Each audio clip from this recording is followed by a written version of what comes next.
So in this hopefully short video, I just want to discuss the stress spectrum and recovery, but also my journey with understanding how important recovery is and how to increase recoverability of myself and people that I work with, my clients, etc. And obviously at a larger scale, the health of the population, which is not in a great space at the moment. Now, from my experience, I shifted a lot towards focusing on recovery and recoverability from back when it was back when before it was trendy, right? So around 2016, I was facing some issues or noticing some issues with clients' ability to recover, their sleep, their metabolic health or poor metabolic health, poor stress tolerance, and figuring out how to improve that, right? So that led me down a path of metabolic health and learning how to understand metabolism, but also how to quantify metabolic markers and help the client or person improve that. Naturally, that fed into recovery, sleep, nutrition.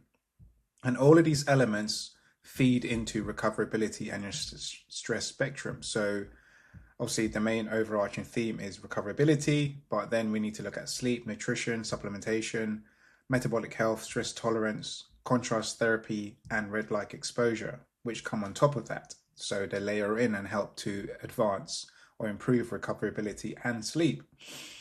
Now, obviously, I've been dabbling in this since 2016, where I was playing around with ice baths, cold showers, how to improve my metabolic health, my clients' metabolic health, um, using data. So this is a screenshot of my sleep from last night, readiness, which is somewhat normal for me. So I've had an Aura ring from when it first came out. I think it was like pre-COVID when I first got my first Aura ring, so like Gen 1, and then using that data to also improve my recoverability. So as you can see, a normal day for me here, which is usually like HRV in optimal, body temperature optimal, recovery markers, sleep and sleep balance, sleep regularity, always in these sort of ranges. Now, 39 BPM is a little bit low for me last night, to be honest. I think the lowest I've ever hit is 38. Maybe I can zoom in a little bit more. So I think the lowest I've ever hit is 38 BPM in my sleep. And I normally settle around 42. So you can see 41, 42 here, and a couple of high nights, 44, 45 during the week. So I've been actively practicing this extensively for about 10 years now and been well ahead of the curve in terms of what is trendy at the moment. So I've had a lot of time to practice. So that's why I've got good at sitting in ice and sitting in heat. Now, getting back to the point, stress is, of course, a state of imbalance. And the two best ways to address this imbalance is to, of course, remove any addictive and sympathetic stimulating substances and increase your capacity to access parasympathetic states. Now, that obviously one of the behavior issues a lot of people face with that is because it involves adjusting your lifestyle to facilitate a better state or a more balanced state of stress tolerance, right? And that's where a lot of people find issues with it.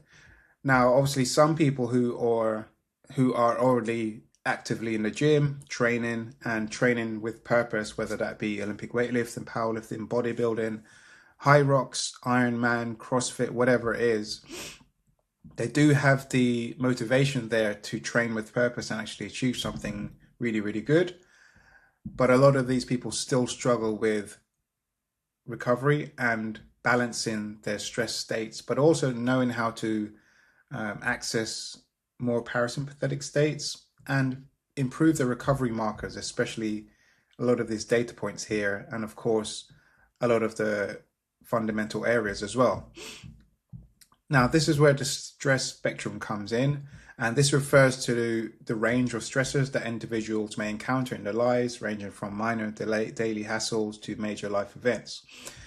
It encompasses physical, emotional, psychological, and environmental stressors. Increasing stress tolerance involves developing resilience and coping mechanisms to better handle stressors when they arise. So widening this base of the stress spectrum involves expanding one's capacity to manage a broader range of stressors. Now, ideally, we want to kind of be in that Goldilocks zone when we're training and when we're aiming to recover. So not too little, not too much. And if we can widen this space, as said, we get a larger region of optimal stretch. So that spectrum and that range increases because you've pushed out the edges. Now one of the best ways to do this, of course, is through hormetic stress, through cold exposure, heat exposure. Training helps, of course, but also things where you're actively down regulating yourself. So meditation, stretching, walking, nature, etc. That can all help with this side of the spectrum, right? Now, we can't totally get rid of stress, but I'll play this video. If you start to get into the idea of pushing up both ends of this stress spectrum, so each end here, boom, boom, boom, tolerance and down regulation can then widen your base and increase tolerance. Most individuals do have a poor tolerance to stress and poor recoverability, so that's why they sometimes feel overwhelmed or can't recover from the training that they're doing, can't actually see the benefits, can't increase strength, performance, because they have that poor tolerance to the stress, right? Now, this is a huge piece of the puzzle most people never really develop. Notably, what you do in between training sessions to recover from increasing the sympathetic side of your stress spectrum is the key to building high performance fitness levels. It is important to put effort into bringing your resting heart rate down when recovering from daily stressors. And training is a stimulus to transform your performance and physical and mental health. However, nutrition and recovery, sleep, of course, is the fuel to the fire that will really transform your body and your performance. And this is an area where many people struggle with that down regulations part of the spectrum.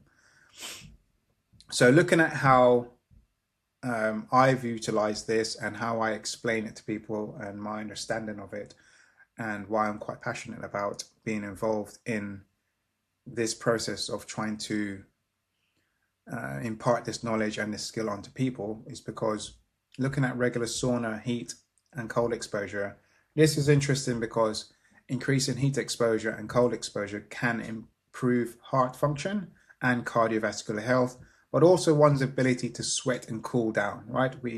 If we intentionally apply this stress for a short period of time, then remove it, we allow the body to rest and recalibrate.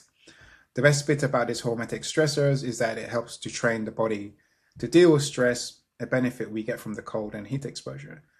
And that benefit is learning how to down-regulate yourself, control your emotions, control the stress response, control your heart rate in a stress state widens that base. So learning how to switch on the stress response, so go into the stress through cold and heat exposure, turning that stress response to its maximum and pushing this threshold up when it's needed, of course, but then being able to switch it off so you can fully recover. Increasing the two ends of that spectrum is where most people lack the skill, and it's something you can literally train if you go and do it, of course. Now, developing this ability is the single most important thing you can do when building high performance fitness levels, increasing your daytime energy levels and your long-term health and well-being. Thanks for watching. See you soon.